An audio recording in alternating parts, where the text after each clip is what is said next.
Good morning students. हम लोग previous class में स्टोइकोमेट्रिक कैलकुलेशंस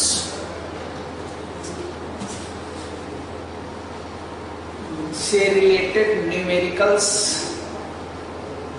सॉल्व कर रहे थे। न्यूमेरिकल्स से रिलेटेड रूल्स, उसके साथ उस न्यूमेरिकल्स को देख रहे थे। प्रीवियस क्लास में हमने स्टोइकोमेट्रिक कैलकुलेशंस में या केमिकल कैलकुलेशंस में हमने तीन विंग में उसको बांटा। Mass volume relationship, mass mass relationship, volume volume relationship. In volume mass mass relationship में रिएक्टेंट एंड प्रोडक्ट में किसी रिएक्टेंट या प्रोडक्ट का मास गिवन है और अदर रिएक्टेंट और प्रोडक्ट का मास हमको कैलकुलेट करना है।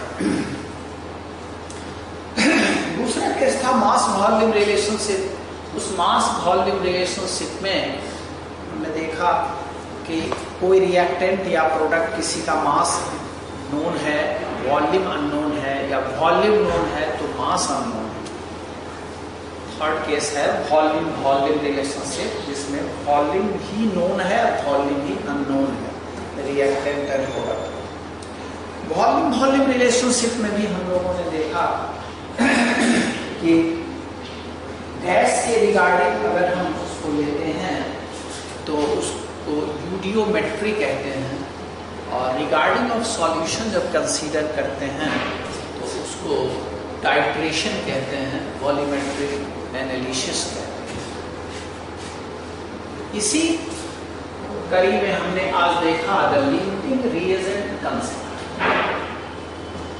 जब एक रिएक्टेंट है तो ऑब्वियसली प्रोडक्ट का बनना उसी पर डिपेंड करेगा। फॉर एग्जांपल, अगर कैल्शियम कार्बोनेट है, कैल्शियम कार्बोनेट है, इसको हीट करते हैं तो कैल्शियम ऑक्साइड कार्बन डाइऑक्साइड बनता है। तो कैल्शियम कार्बोनेट के अमाउंट पर ही कैल्शियम ऑक्साइड और कार्बन डाइऑक्साइड का बनना डिपेंड करता है। KClO3 है तो KCl प्लस 3O2 इससे डिपेंड करता है। PbNO3 होल 2 है, PbO plus 4NO2 plus O2। ये तीन एग्जाम्पल हम देखे जिसमें सिर्फ एक रिएक्टेंट है, तो प्रोडक्ट का बनना इस रिएक्टेंट के मास पर डिपेंड करेगा। सिर्फ इसी इंडिविजुअल एक ही रिएक्टेंट के मास पर डिपेंड करेगा। लेकिन जब रिएक्टेंट की संख्या 2 हो या 2 से ज्यादा हो तो उसमें प्रोडक्ट का बनना डिपेंड करेगा वैसे रिएक्टेंट पर जिसका अमाउंट कंज्यूम्ड हो जाता है ड्यूरिंग रिएक्शन, यानी जिसका अमाउंट कम है। लेसर अमाउंट वाले रिएक्टेंट पर ही उस प्रोडक्ट का बनना डिपेंड करता है। ये सिंगल रिएक्टेंट प्रोडक्ट है, यहाँ पर सिर्फ एक ही रिएक्टेंट है। अगर एक से अधिक रिएक्टेंट है, फॉर एग्जांपल देखिए H2O2 H2O 2H2 2H2। अब यहाँ पर हाइड्रोजन भी है, ऑक्सीजन। अब जिसका अमाउंट कम होगा, मान लीजिए ये 8 ग्राम है घी में। अब ये 8 ग्राम है और ये है 2 ग्राम। तो 4 ग्राम ऑक्सीजन के हाइड्रोजन के लिए 32 ग्राम ऑक्सीजन चाहिए according to balanced equation. 4 gram hydrogen के लिए 32 ग्राम ऑक्सीजन चाहिए। 2 ग्राम के लिए 16 ग्राम चाहिए। है यहाँ कितना 8 4 ग्राम हाइड्रोजन के लिए 32 ग्राम ऑक्सीजन चाहिए। अब यहां पर है 2 ग्राम, तो 2 ग्राम के लिए 16 ग्राम चाहिए, तो यहां O2 लिमिटिंग रिएजेंट हो गया, O2 लिमिटिंग रिएजेंट हो गया और ये एक्सेस। अब प्रोडक्ट का बनना ऑक्सीजन पर डिपेंड करेगा, न कि हाइड्रोजन। एक और एग्जांपल देखते हैं हम लोग।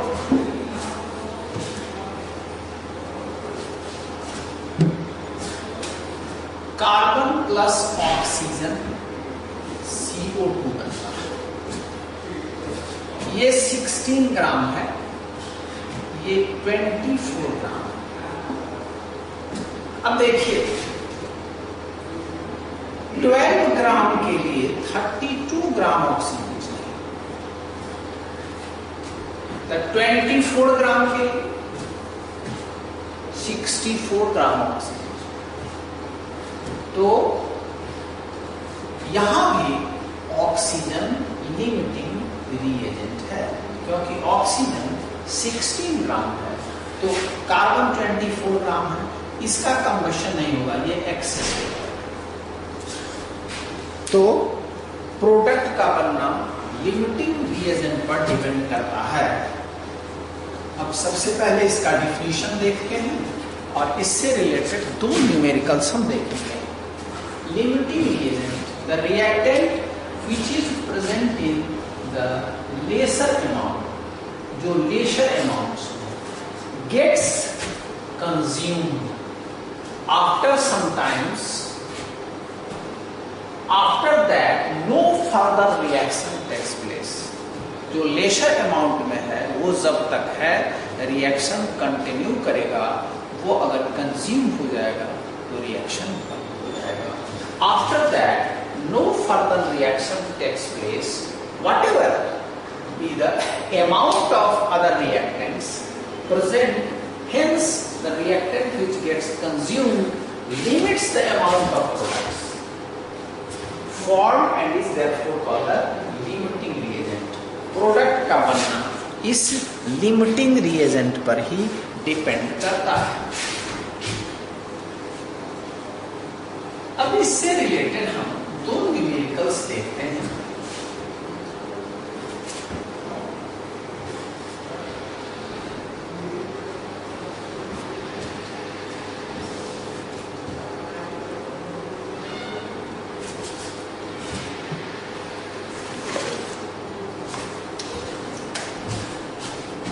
न्यूमेरिकल 1 देखिए,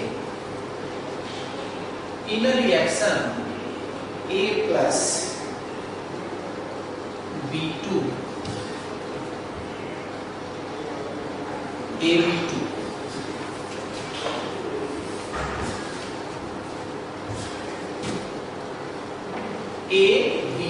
AB2 दिया। अब इसके रिगार्डिंग हम देखेंगे, ये 1 मोल है, ये भी 1 मोल है और ये भी 1 मोल है। अभी 1 मोल जो है इसमें 1 एटम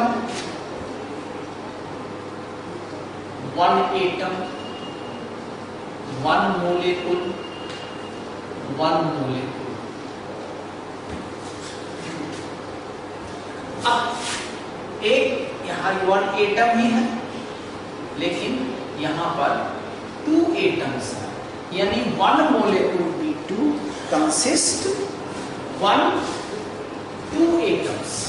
ये 1 मोल रिगार्डिंग मोल 1 मोल, क्योंकि स्टोइकियोमेट्रिक कोएफिशिएंट 1 तीनों का 1 है, इसलिए 1 मोल 1 मोल एक एटम, यहाँ 2 1 मोलेकुल है, यहाँ पर 1 मोल 1 मोलेकुल।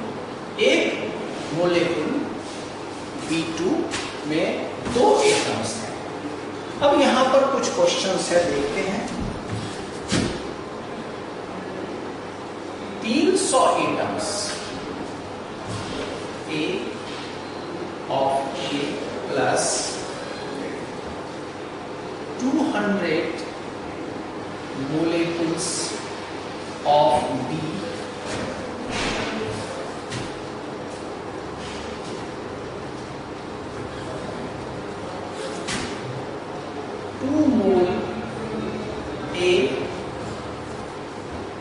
Plus 3 mole B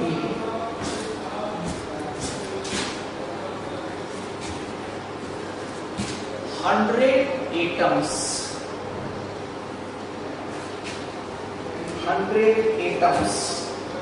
of A plus 100 molecules of B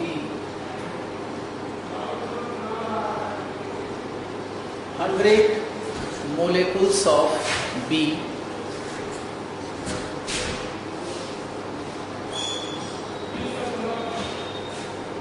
5 mole A plus 2.5 mole B and 2.5 mole A plus 5 mole B। अब इस पर इस क्वेश्चन के 5 पॉइंट्स है। देखिए 300 एटम्स A और 200 मोलेकुल। आप यहां देखिए 1 atom combined with 1 molecule B, 1 atom combined with 1 molecule B, so 300 atoms combined 300 molecules of B। Am I clear? 1 atom A combined with 1 molecule B2, given में क्या है 300 atoms of A combined with 300 molecules होना चाहिए। यहां पर है 200, यदि ये कम है तो लिमिटिंग रिएजेंट हो गया B2, limiting reagent B2।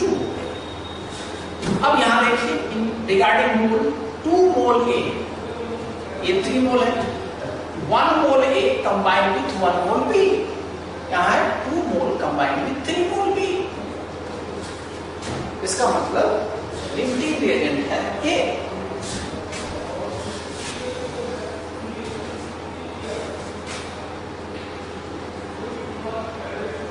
Limiting reagent है A, लिमिटिंग रिएजेंट A। अब यहां देखिए 100 एटम्स ऑफ A, 100 मोलेक्युल, ये दोनों बराबर है। 1 atom A combined with 1 molecule B, वहां भी है 100 एटम A 100 molecule, तो यहां हो जाएगा no limiting reagent, no limiting reagent, यहां कोई लिमिटिंग नहीं। अब यहां देखिए 5 मोल A 2.5 मोल, तो दोनों का मोल तो बराबर है, 1 मोल A combined with 1 mole B 2, तो यहां लिमिटिंग रिएजेंट हो गया B। अमाउंट कम है, यहां पर 2.5 मोल A है, 5 मोल B है, तो लिमिटिंग रिएजेंट लिमिटिंग रिएजेंट हो गया A।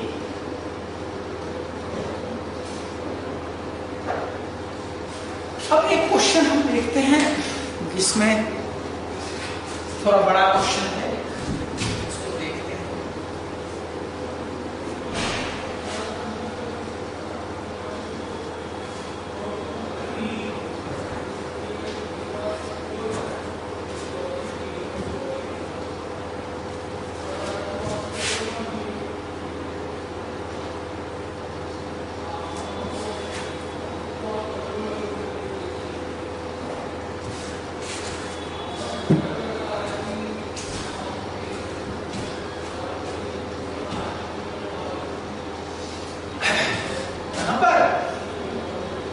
Nitrogen combined with hydrogen produced ammonia gas। ये इक्वेशन बैलेंस्ड इक्वेशन है। अब देखिए सबसे पहले इसका हम मोलर मास निकाल लेते हैं, तो 28 ग्राम, ये हो गया 3 × 2 यानी 6 ग्राम, ये हो गया 2 × 17 यानी 34। ये हम मोलेकुलर मास निकाल लिए, और जितना मोल है 1 मोल है, 3 मोल है, 2 मोल। अब अकॉर्डिंग टू क्वेश्चन कहता है कि 1 kg है, दिया हुआ है 1000 ग्राम, इसको लिखते हैं 2 kg, चलिए, और 1 kg 1000 gram,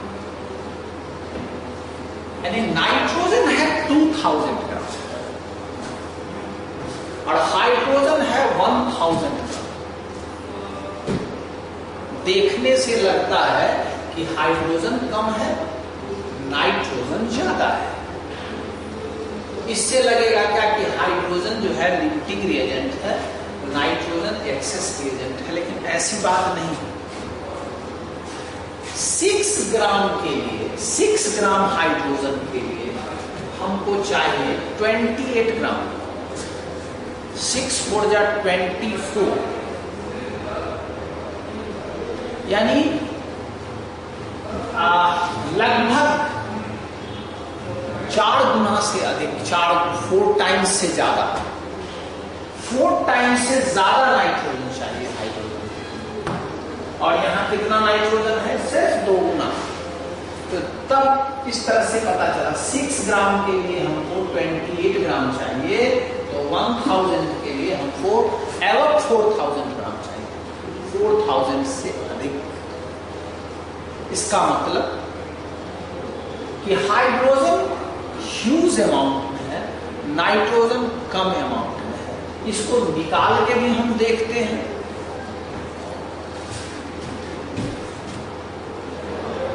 (28 gram of N2 combined with 6 gram of H2, 1 gram 6/28, 2000 gram, 6 into 2000/28, 3/40, यानी 28 ग्राम नाइट्रोजन के लिए 6 ग्राम हाइड्रोजन चाहिए, 1 ग्राम नाइट्रोजन के लिए 6/28 ग्राम चाहिए, और 2000 ग्राम के लिए 6 into 2000/28 ग्राम चाहिए।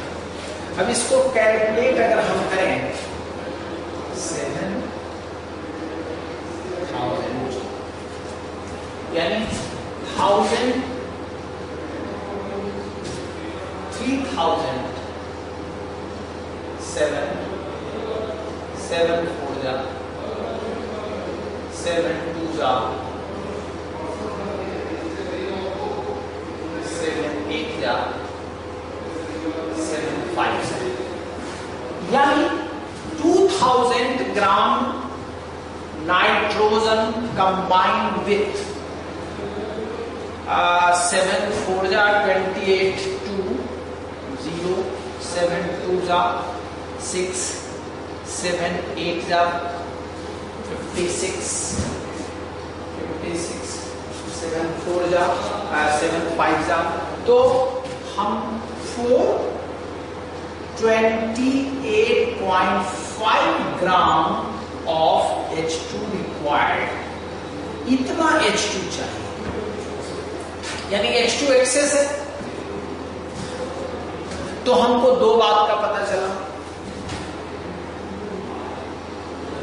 लिमिटिंग रीएजेंट N2 है, एक्सेस रीएजेंट हाइड्रोजन।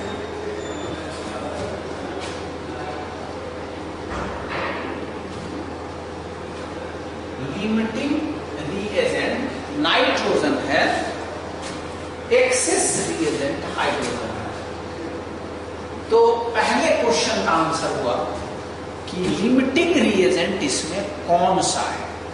तो लिमिटिंग रिएजेंट हम निकाले कि नाइट्रोजन है, एक्सेस रिएजेंट हाइड्रोजन। अब दूसरा क्वेश्चन रेज होता है कि कितना अमाउंट अमोनिया प्रोड्यूस होता है, अमोनिया कितना बनता है। तो अमोनिया का बनना किस पर डिपेंड करेगा, नाइट्रोजन पर, लिमिटिंग रिएजेंट। तो 28 gram of N2 gives 34 gram of NH3। 28 gram nitrogen 34 gram ammonia produce करता है। तो 1 gram nitrogen 34 by 28 gram and 2000 gram N2, 34 into 2000 by 28, 17, 14, 7 और यहां होगा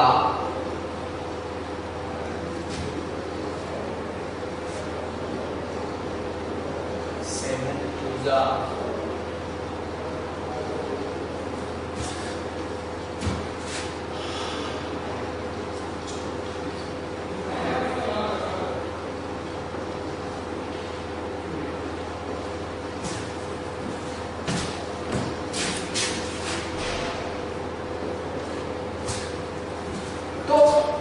28 gram nitrogen produce 34 gram of ammonia, 1 gram nitrogen produce 34 by 28 gram, therefore 2000 ग्राम यानी 34 into 2000 by 28 यानी लगभग 28.5 gram of NH3 produce होगा। ये दूसरे क्वेश्चन का आंसर।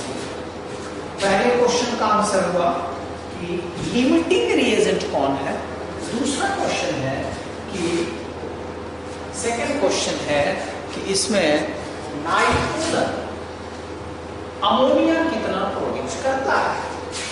अमोनिया का प्रोडक्शन लगभग 2.4 to 8 kg हुआ।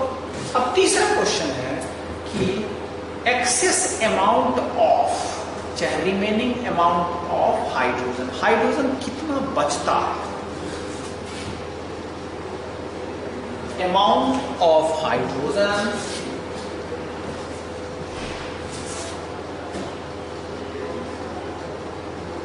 amount of hydrogen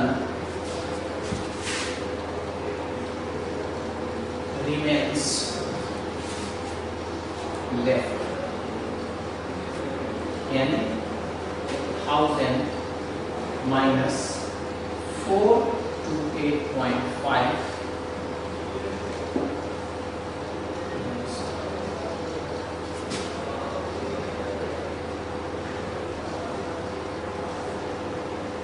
यानी 571.50 ग्राम हाइड्रोजन बच जाता है। तो ये दो न्यूमेरिकल हमने देखा जिसमें अमाउंट ऑफ लिमिटिंग रिएजेंट से रिलेटेड न्यूमेरिकल्स हम लोगों ने सॉल्व। Limiting reagent. अब लास्ट पॉइंट है वॉल्यूम रिलेशनशिप। वॉल्यूम रिलेशनशिप से रिलेटेड दो न्यूमेरिकल हम लोग देखते हैं।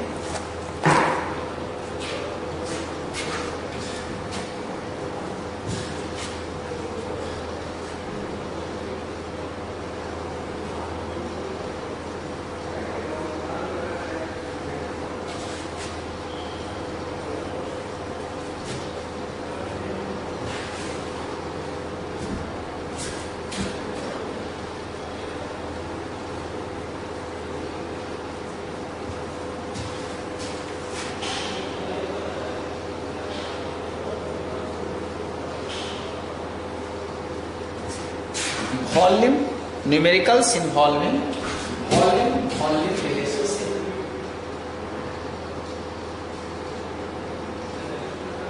Numericals involving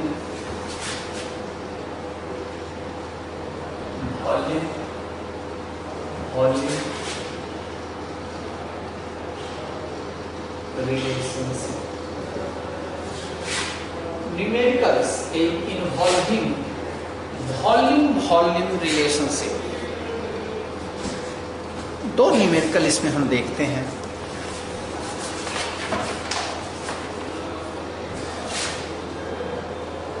What volume of oxygen at STP is required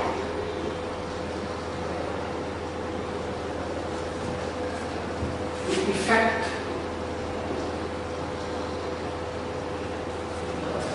complete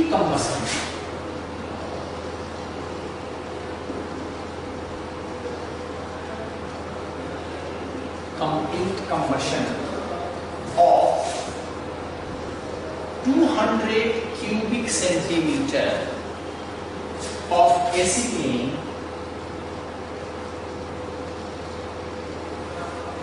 and what would be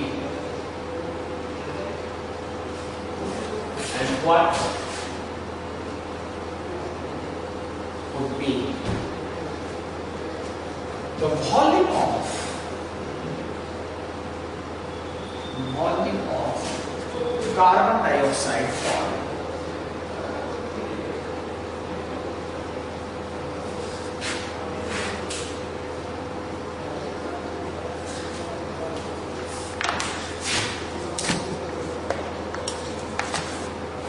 अब देखिए what volume of oxygen at STP is required to effect complete combustion of 200 cubic centimeter acetylene and what would be the volume of carbon dioxide formed. यानी हम लोग equations लिखे हैं. एक general equation combustion of organic compounds containing carbon, hydrogen and oxygen. Carbon, hydrogen, oxygen जिस organic compounds में है उसके कंबसन से carbon dioxide and water produced होता है. यहां पर एसीटीन है जिसका फॉर्मूला होगा C2H2. एसीटीन इसका यूनिट नेम है ethyne plus oxygen produce CO2 gas and H2O vapor. CO2 gas and H2O vapor. अब देखिए पहले हम इक्वेशन को बैलेंस करते हैं. C2 है, कार्बन C2 है इसलिए 2CO2 करते हैं. हाइड्रोजन 2 है, ऑलरेडी बैलेंस है. लेकिन ऑक्सीजन की संख्या यहाँ 2 है, यहाँ पर 4 एक 5 है, तो यहाँ पर 5/2 हम कर सकते हैं. ऐसा भी कर सकते हैं कि यहाँ 2 डालें, यहाँ 5 डालें, यहाँ 4 डालें, यहाँ 3 डालें. ऐसा भी कर सकते हैं. तो C2H2. अब एट STP हम देखें अगर तो अकॉर्डिंग टू क्वेश्चन ये बैलेंस्ड इक्वेशंस में है. 1 volume 5/2 volume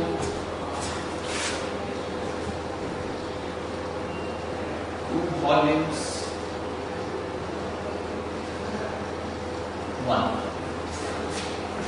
according to question ये दिया हुआ है 200 क्यूबिक सेंटीमीटर. 200 1 वॉल्यूम के लिए कितना कंबाइन करेगा 5/2. तो ये कितना हो जाएगा 5/2 इंटू 200 क्यूबिक सेंटीमीटर यानी 500 cubic centimetre. 500 cubic centimeter required. यानी 200 cubic centimeter एसिटिलीन के कंबशन के लिए 500 क्यूबिक सेंटीमीटर ऑक्सीजन चाहिए होगा। अब रही बात कार्बन डाइऑक्साइड, देखिए 1 वॉल्यूम एसिटिलीन से प्रोड्यूस्ड होता है 2 वॉल्यूम कार्बन डाइऑक्साइड, तो 2 into 200 क्यूबिक सेंटीमीटर यानी 400 cubic centimetre carbon dioxide produced होगा। 1 वॉल्यूम एसिटिलीन से 1 वॉल्यूम वाटर वेपर प्रोड्यूस होता है, तो ये हो जाएगा 200 cubic centimetre water vapour produced. Clear हुआ? सबसे पहले हम इक्वेशन लिखिए, इक्वेशन को बैलेंस करिए। इक्वेशन में देखें कि 1 वॉल्यूम एसिटिलीन के लिए 5/2 वॉल्यूम ऑक्सीजन चाहिए, 2 वॉल्यूम कार्बन डाइऑक्साइड प्रोड्यूस होगा, 1 वॉल्यूम वाटर प्रोड्यूस होगा। अब देख रहे हैं कि 200 क्यूबिक सेंटीमीटर जब एसिटिलीन दिया हुआ है तो उससे 5/2 into 200 यानी 500 क्यूबिक सेंटीमीटर बनेगा, फिर 400 क्यूबिक सेंटीमीटर और कार्बन डाइऑक्साइड प्रोड्यूस होगा, 200 cubic centimetre water vapour produced होगा। एक और न्यूमेरिकल इससे रिलेटेड हम देखते हैं।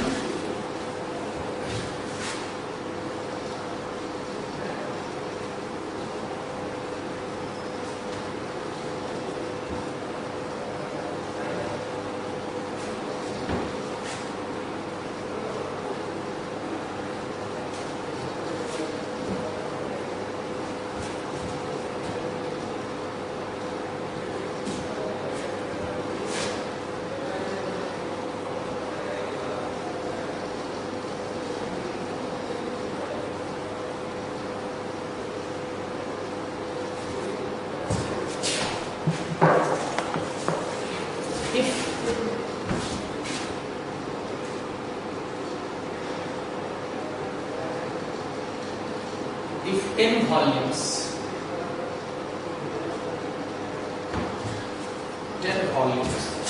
of dihydrogen gas reactants with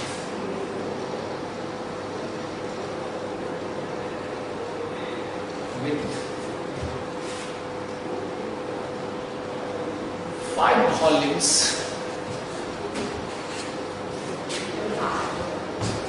of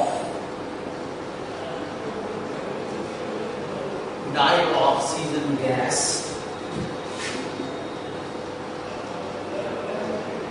how many volumes of water vapor would be produced?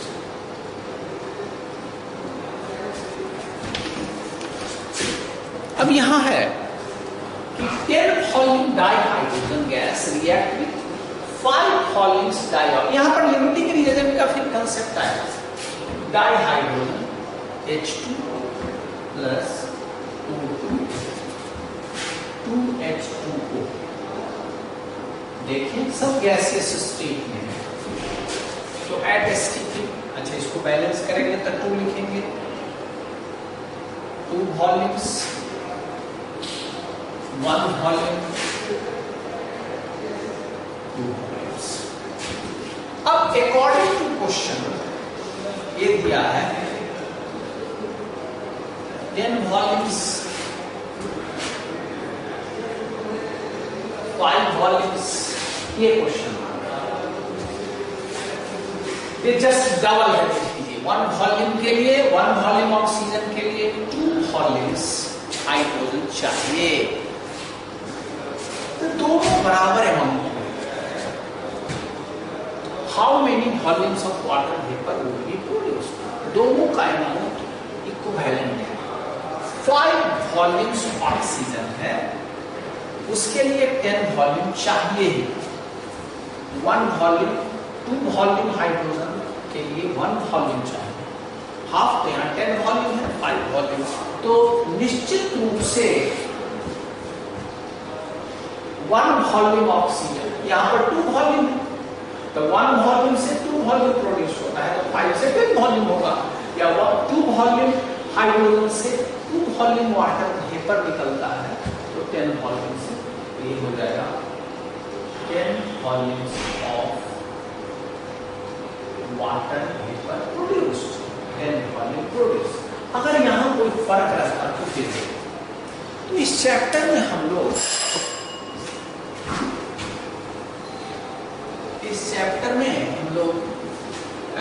ये न्यूमेरिकल बेस्ड चैप्टर है, कॉम्पिटिटिव चैप्टर है, मूल कंसेप्ट, सॉल्यूशंस, केमिकल कैलकुलेशन, ये ढेर सारा न्यूमेरिकल से रिलेटेड चैप्टर है ये, इसलिए इस पर न्यूमेरिकल की रिगरस प्रैक्टिस होनी चाहिए। नेक्स्ट क्लास में हम लोग केमिकल बॉन्डिंग स्टार्ट करेंगे। And good bye.